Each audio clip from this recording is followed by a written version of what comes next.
Have you ever been someone's entire world and not even known it? This is a story about a promise made by a homeless 11-year-old boy to a 12-year-old girl who fed him. Everyone laughed, called it cute, told her to forget him. She tried, but 15 years later, he came back. The restaurant went silent when he walked in. Maya Richardson looked up from her notepad. Double shift, table 12 needed refills, and she froze. The man in the doorway wore a suit that cost more than her annual salary, tailored charcoal gray, Italian leather shoes. But it wasn't the clothes that made her heart stop, it was his eyes, those same green eyes, the ones that never quite looked at you directly, the ones that saw everything and nothing all at once. Ethan? Her voice came out as a whisper. He stood completely still, hands fluttering at his sides, that familiar gesture, fingers tapping, thumb, index, middle, ring, pinky, over and over, the pattern he'd done since he was 8 years old. "You said you'd wait for me, Maya. I came back, like I promised. I'm rich now. We can get married." The restaurant full of Friday night diners stared. Maya's coworker whispered, "Girl, who is that?" But Maya couldn't speak, couldn't breathe, because 15 years ago, a poor autistic boy had made her a promise.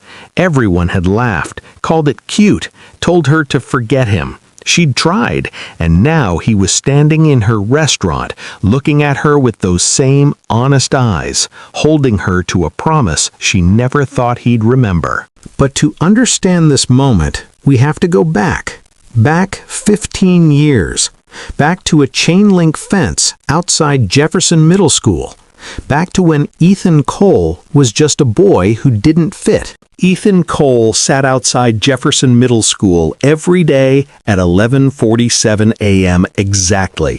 Not 11:45, not 11:50, 11:47.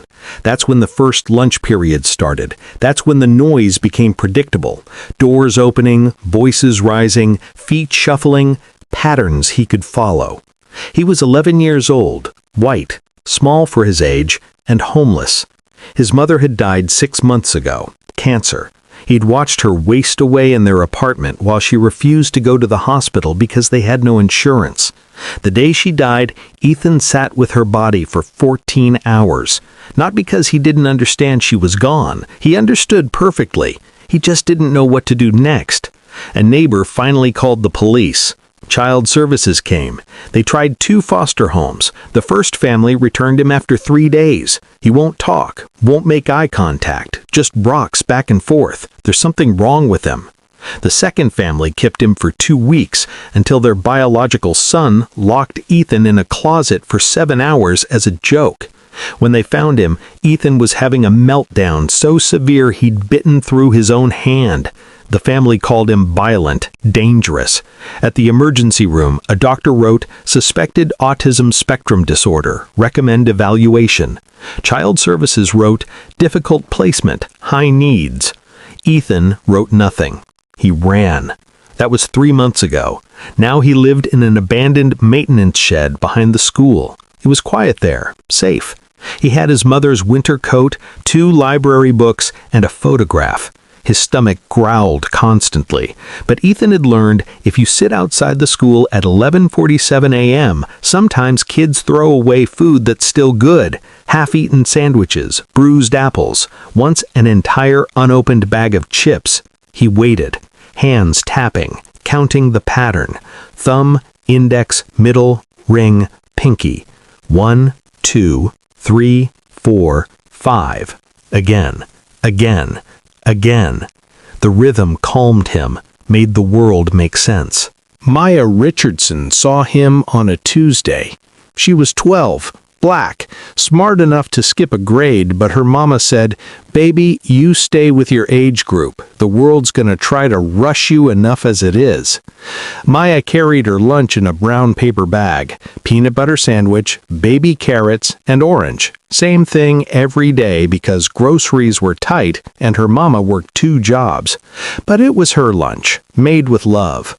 She was walking to meet her friends when she saw him, a white boy sitting against the fence, too thin, clothes dirty, staring at the ground, hands moving in some kind of pattern she didn't understand.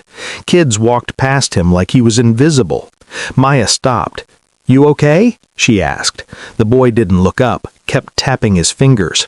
"Hey, I'm talking to you." Still nothing. Maya's friend Keisha called out, "Girl, leave him alone. That's the weird kid. He don't talk." But Maya couldn't walk away. She'd seen that look before, on her cousin Marcus, who had autism.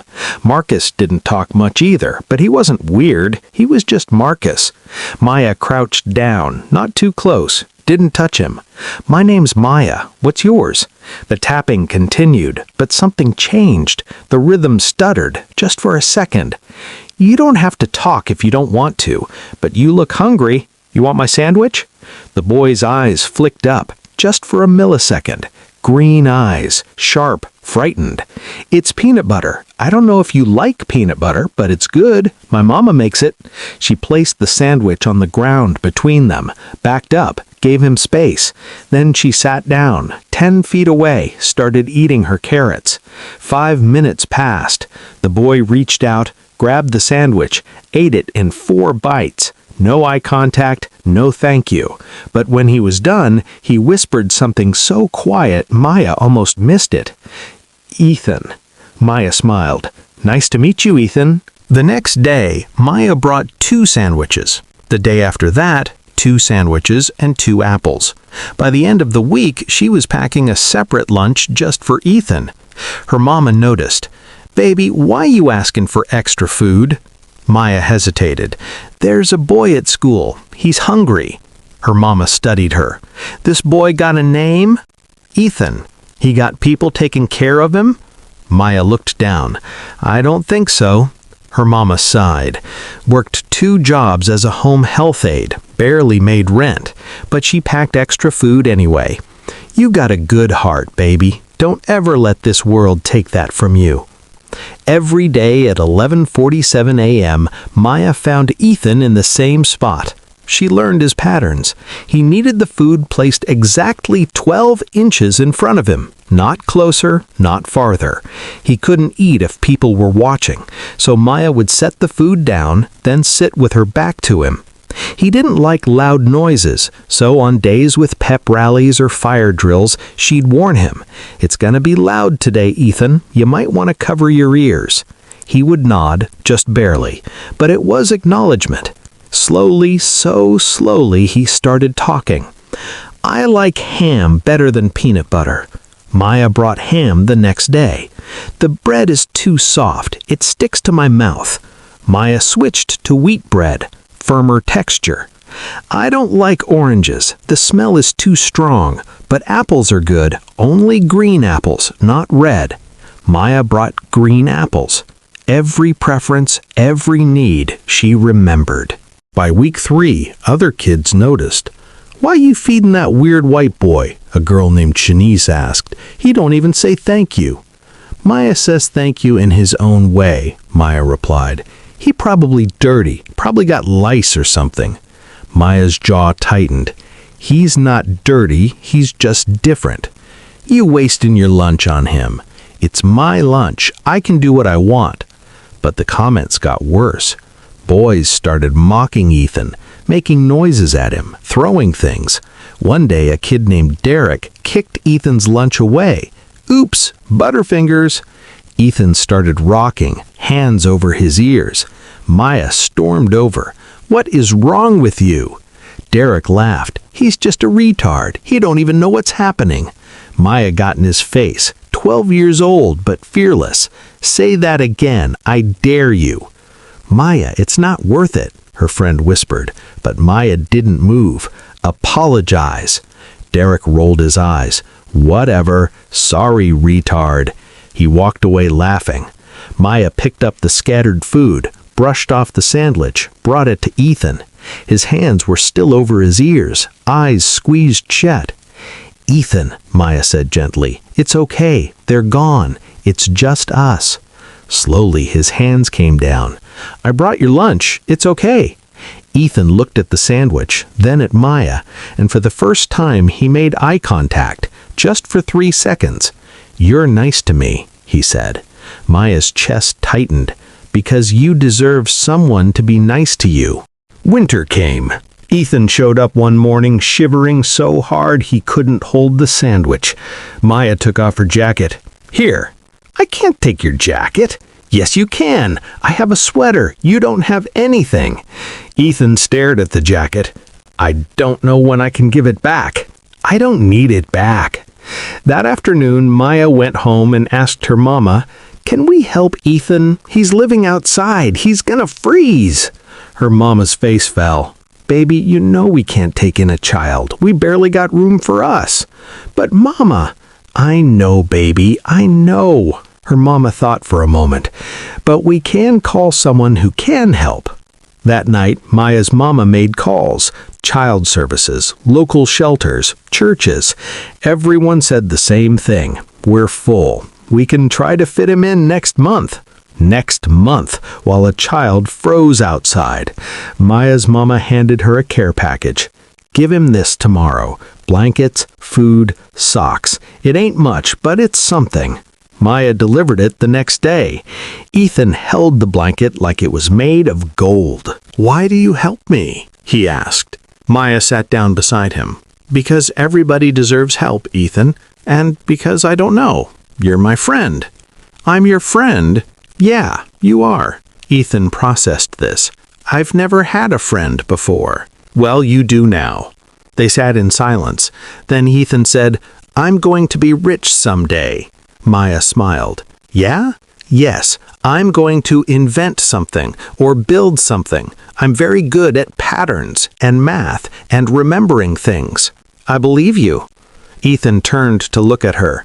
Direct eye contact. Rare, meaningful.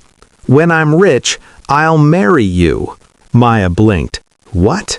"You take care of me. You're kind. Those are good qualities for a wife. When I'm rich, I'll come back and marry you. If you want." Maya didn't know whether to laugh or cry. "Ethan, you don't have to marry me." "But I want to. You're the only person who's ever been nice to me. My mom said you're supposed to marry someone who makes you feel safe. You make me feel safe." Maya's eyes filled with tears. "Ethan, is that okay?" he asked, genuinely uncertain. "Do you want to marry me when I'm rich?" Maya looked at this strange, sweet, broken boy who'd just proposed in the most literal, honest way possible. "Yeah," she whispered. "Yeah, Ethan. When you're rich, I'll marry you." Ethan nodded, satisfied.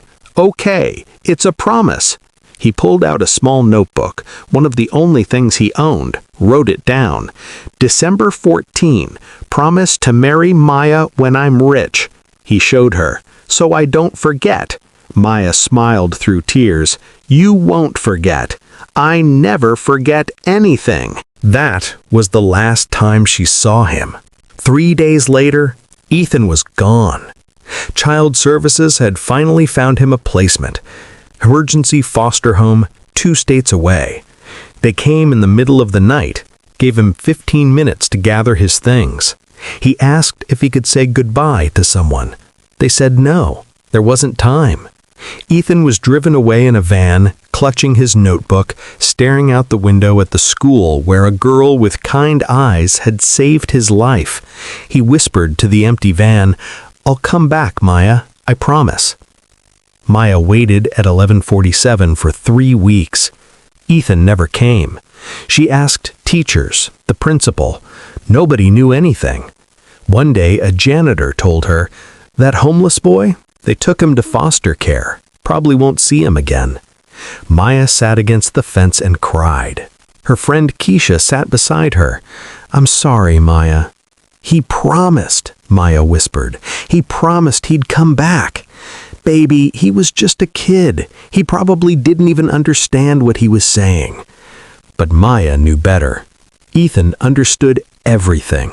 He just experienced it differently. Still, as months became years and years became a decade, even Maya started to believe it had just been a childhood moment. Sweet, innocent, meaningless. She moved on, graduated high school, started community college, dropped out when her mama got sick, worked 2 jobs to pay medical bills, became a waitress at Rosie's Diner. Life happened, and the boy with green eyes became a bittersweet memory.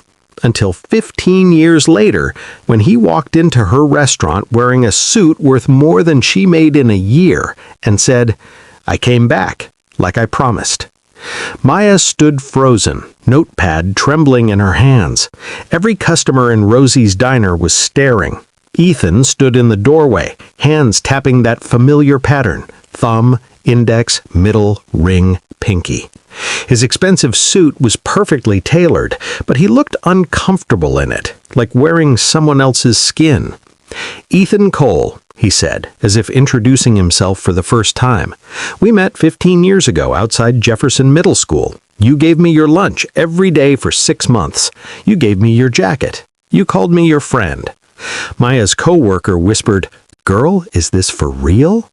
On December 14, you agreed to marry me when I became rich." Ethan pulled out a worn leather notebook, the same one, open to a page protected in plastic. "I wrote it down so I wouldn't forget." He showed her. There it was, in a child's handwriting. "Promise to marry Maya when I'm rich." Maya's knees went weak. "I'm rich now," Ethan continued, voice steady, matter-of-fact. "Net worth $47 million. I invented an algorithm for data compression, sold it to 3 major tech companies. I have a house, financial security, good health insurance." He paused, looked directly at her, that intense, unwavering eye contact that most people found unsettling. "So I came back, to keep my promise." The restaurant was dead silent. Then someone laughed, a man at table 7. "Is this some kind of prank? Are we on camera?" Ethan's face showed genuine confusion. "No prank. I made a commitment. I'm fulfilling it." Maya found her voice. "Ethan, can we talk outside?" He nodded. "Yes, outside is better. It's quieter." They stood in the parking lot under flickering streetlights. Maya's mind was spinning. "Ethan, I can't believe you're here. I said I would come back. That was 15 years ago. You were 11. Yes, December 14. It's been 15 years, 2 months, and 6 days. Of course he knew exactly. Maya studied him. He'd grown tall, filled out, but the way he stood, slightly rigid, hands still tapping, it was all so Ethan. "You really became rich," she said softly. "Yes, I told you I would. I'm very good at patterns and mathematics. I saw inefficiencies in data compression algorithms. I fixed them. Companies paid me." He said it so simply, like it was obvious. "Ethan, that's incredible." "Is it?" He tilted his head slightly. "It's logical. I identified a problem. I solved it." Maya laughed, a sound caught between joy and disbelief. "Most people can't just solve problems and become millionaires. Most people didn't have you." The words hit her like a physical thing. "What?" Ethan looked at her with those honest eyes. "When I was in foster care, I had severe meltdowns. I couldn't function. They put me in therapy, medications. Nothing helped." He pulled out a photo, worn, creased.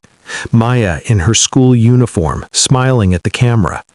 "I carried this," Ethan said.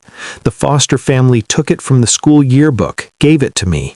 They said, 'Think about the person who cared about you.' When I had meltdowns, I looked at this. I thought about how you sat with me, how you made food the way I needed it, how you didn't get angry when I couldn't look at you." His voice remained steady, but something in it trembled. "You taught me that I wasn't broken. I was just different, and different wasn't bad." Maya's vision blurred. Every achievement, every success, I thought, Maya believed I could do this, so I did it. A tear rolled down Maya's cheek. "Ethan, I just gave you sandwiches." No, he shook his head firmly. You gave me dignity. You gave me hope. You gave me a reason to survive. He held up the notebook. I made you a promise. I don't break promises. Maya wiped her eyes. Ethan, you don't have to marry me because of something you said when you were 11.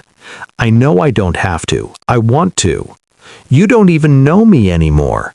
Then I learn. I'm very good at learning. This is insane. Why? Maya gestured helplessly. Because people don't...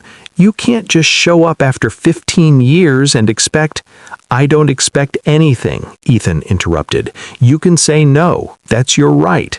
But I had to come back. I had to try.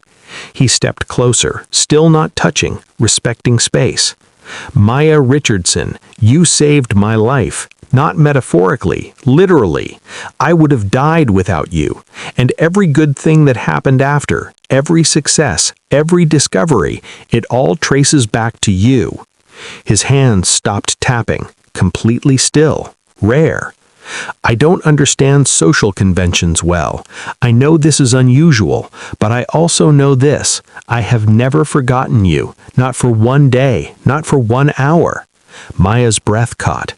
I built my entire life thinking about what you'd want me to become, and I became it.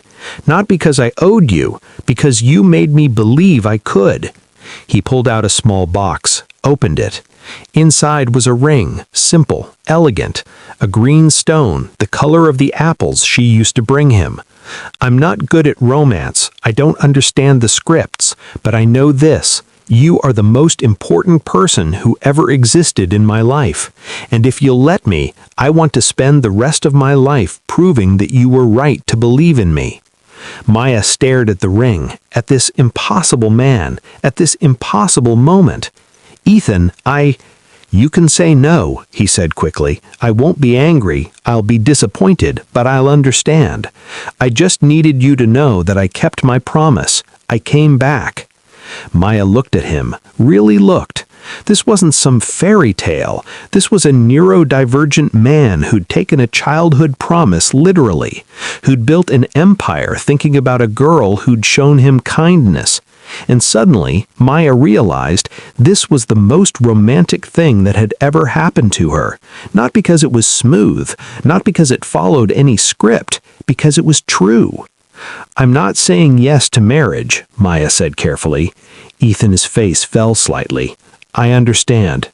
But, she continued, I'm saying yes to dinner, to getting to know each other again, to seeing if the boy I remember is still in there. Hope flickered in his eyes. And if he is? Maya smiled. Then maybe we see what happens. Ethan nodded, processing. That's fair. That's logical. He put the ring away. Can we have dinner tomorrow? I can pick you up at 7 p.m. I know you work until 6:30. I checked. Of course you did. Is that bad?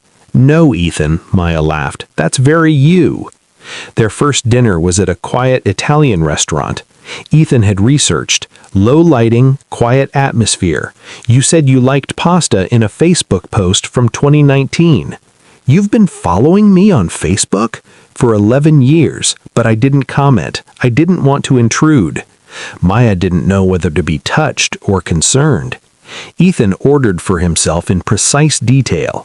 Spaghetti with marinara sauce, no garlic, no basil, pasta cooked for exactly 9 minutes. I have texture sensitivities. The waiter looked annoyed. Maya intervened. He's serious, please, exactly 9 minutes. When the waiter left, Ethan said, Thank you for advocating. Most people think I'm difficult. You're not difficult, you just know what you need. Something in his expression softened. You always understood that. Over dinner, Maya learned what happened in 15 years. The foster placement fell through after 2 years. They said I was too challenging. He'd been moved to a group home, then aged out of the system at 18. I was homeless again for 6 months, Ethan said calmly. But this time, I had a plan. I enrolled in community college, lived in my car, used the library for internet.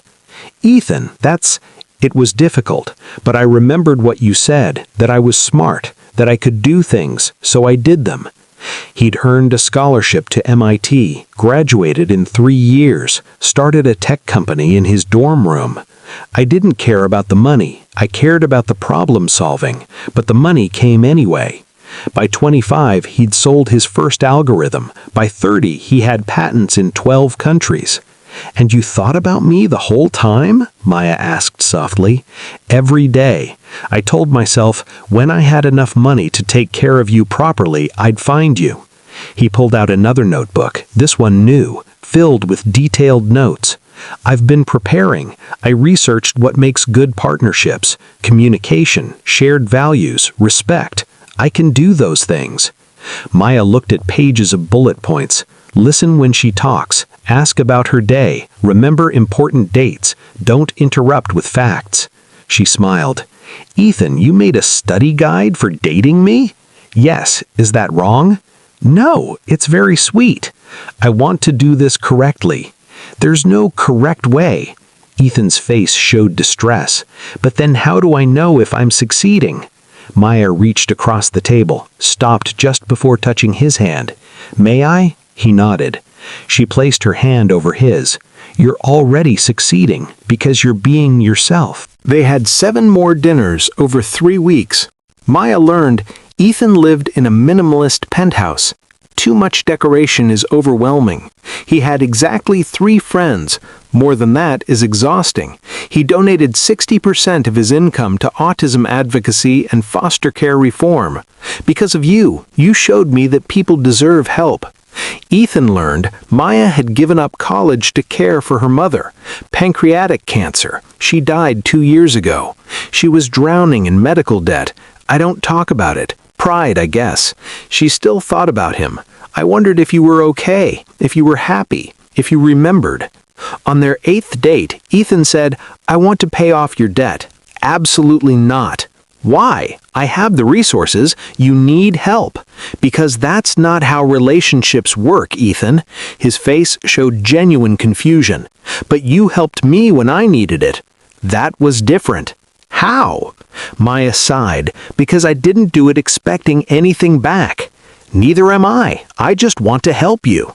They went back and forth. Finally, Maya said, "Let me think about it." That night, she called her best friend Keisha, the same girl from middle school. "He wants to pay off $80,000 in medical debt," Maya said. "Girl, let him." "But what if he's only doing it because he feels obligated?" "Or," Keisha said gently, "what if he's doing it because he loves you?" "He hasn't said he loves me." "Maya, the man waited 15 years. He built an empire thinking about you. He shows up with study notes on how to be a good boyfriend. He literally proposed the first day." "It's too much." "Or maybe it's exactly enough. Maybe this is what it looks like when someone loves you in their own way." Maya sat with that. 2 weeks later, she agreed, not because she needed the money, though she did, but because she realized letting Ethan help her was a gift to him. It let him show love in the way he understood. The day the debt disappeared, Ethan said, "Are you angry?" "No." "You seem quiet."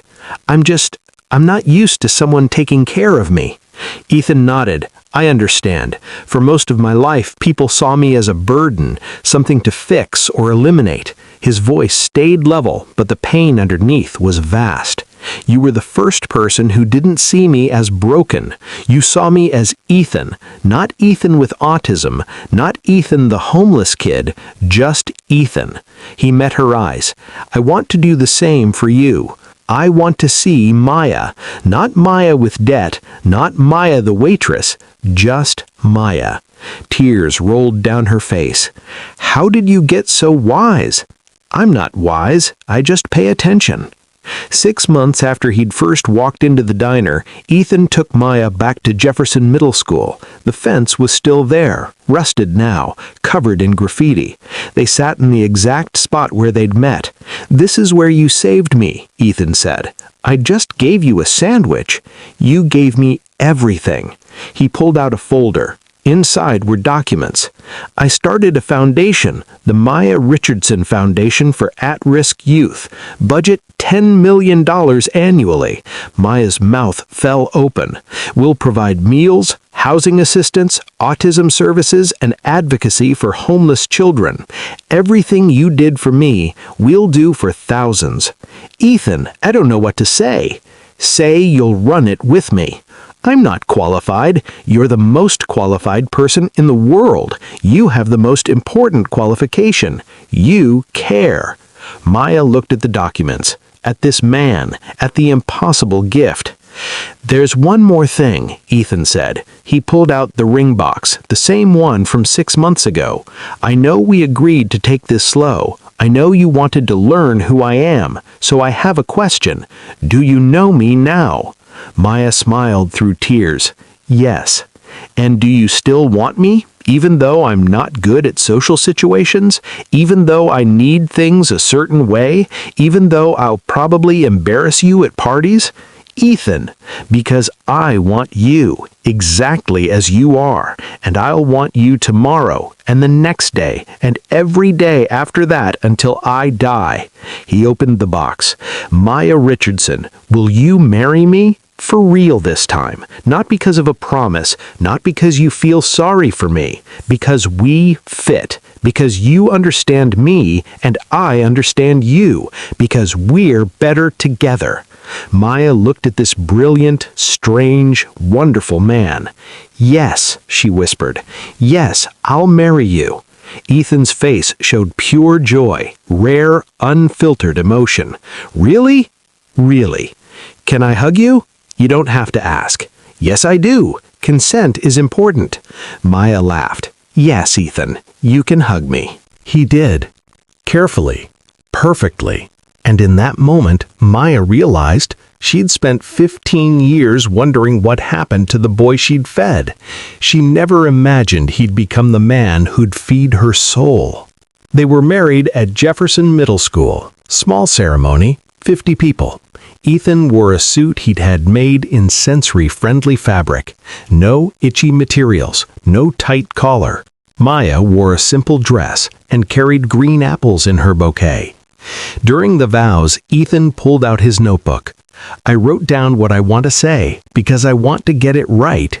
He read, Maya, 15 years ago you saw a broken boy and decided he was worth saving. You didn't know I'd become rich. You didn't know I'd invent anything. You just knew I was hungry. His voice trembled slightly.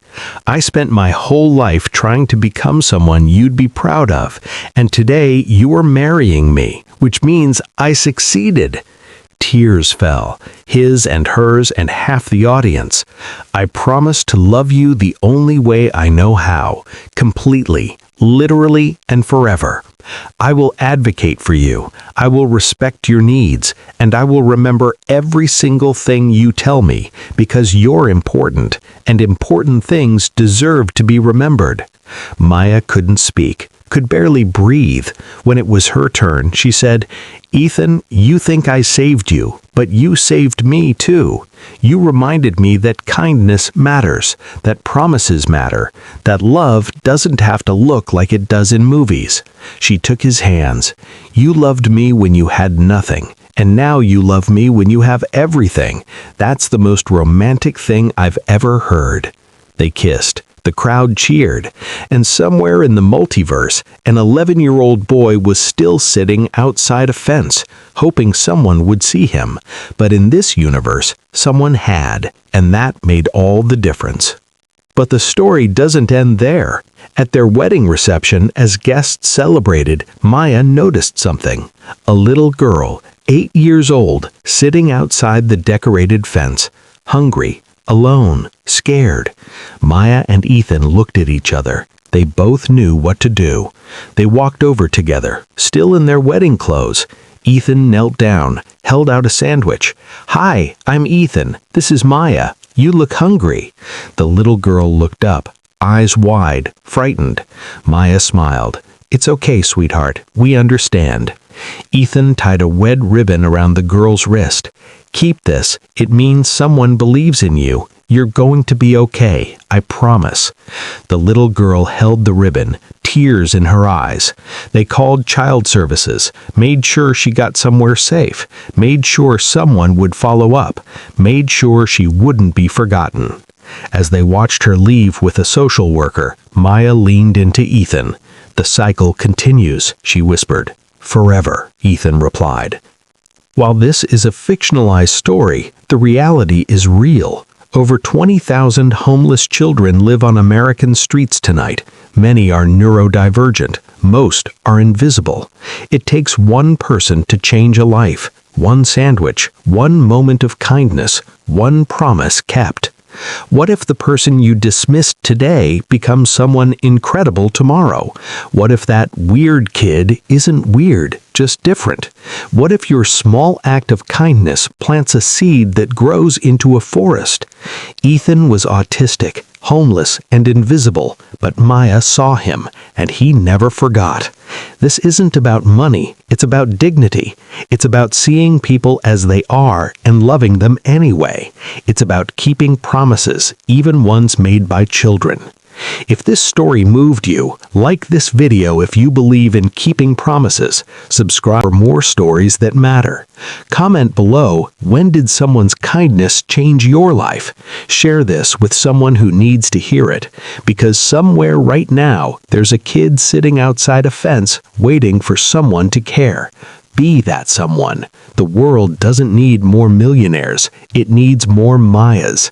And if you're an Ethan reading this, struggling, different, afraid you don't fit, you matter. Your brain works differently, not wrong. And somewhere, your Maya is waiting. Don't give up.